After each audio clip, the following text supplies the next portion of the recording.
वराह अवतार विष्णु पुराण। वराह अवतार हिंदू धर्म ग्रंथों के अनुसार भगवान विष्णु के 10 अवतारों में से तृतीय अवतार हैं, जो भाद्रपद में शुक्ल पक्ष की तृतीया को अवतरित हुए। वराह अवतार की कथा। हिरण्याक्ष और हिरण्यकशिपु ने जब दिति के गर्भ से जुड़वा रूप में जन्म लिया तो पृथ्वी कांप उठी। हिरण्याक्ष और हिरण्यकशिपु दोनों पैदा होते ही बड़े हो गए और अपने अत्याचारों से धरती को कपाने लगते हैं। यद्यपि हिरण्याक्ष और हिरण्यकशिपु दोनों बलवान थे, किंतु फिर भी उन्हें संतोष नहीं था। वे संसार में अजेयता और अमरता प्राप्त करना चाहते थे। हिरण्याक्ष और हिरण्यकशिपु दोनों ने ब्रह्मा जी को प्रसन्न करने के लिए बहुत बड़ा तप किया। उनके तप से ब्रह्मा जी प्रसन्न हुए। ब्रह्मा जी से अजेयता और अमरता का वरदान पाकर हिरण्याक्ष उद्दंड और स्वेच्छाचारी बन गया। वह तीनों लोकों में अपने को सर्वश्रेष्ठ मानने लगा। हिरण्याक्ष ने गर्वित होकर तीनों लोकों को जीतने का विचार किया। वह हाथ में गदा लेकर इंद्रलोक में जा पहुंचा। देवताओं को जब उसके पहुंचने की खबर मिली तो वे भयभीत होकर इंद्रलोक से भाग गए। देखते ही देखते समस्त इंद्रलोक पर हिरण्याक्ष का अधिकार स्थापित हो गया। जब इंद्रलोक में युद्ध करने के लिए कोई नहीं मिला तो हिरण्याक्ष वरुण की राजधानी विभावरी नगरी में जा पहुंचा।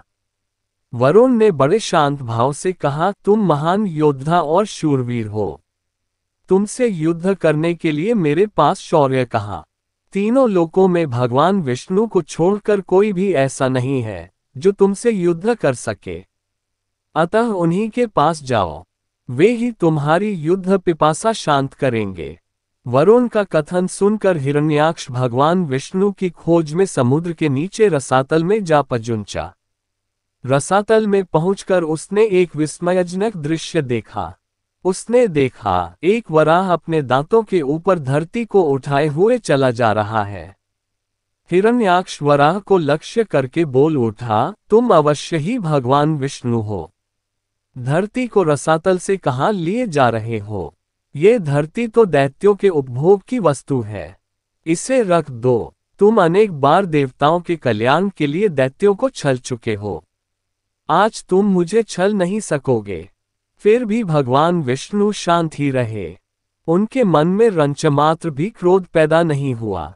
वे वराह के रूप में अपने दांतों पर धरती को लिए हुए आगे बढ़ते रहे। हिरण्याक्ष भगवान वराह रूपी विष्णु के पीछे लग गया। उन्होंने रसातल से बाहर निकलकर धरती को समुद्र के ऊपर स्थापित कर दिया। हिरण्याक्ष उनके पीछे लगा हुआ था, अपने वचन बाणों से उनके हृदय को बे रहा था। भगवान विष्णु ने धरती को स्थापित करने के पश्चात हिरण्याक्ष की ओर ध्यान दिया।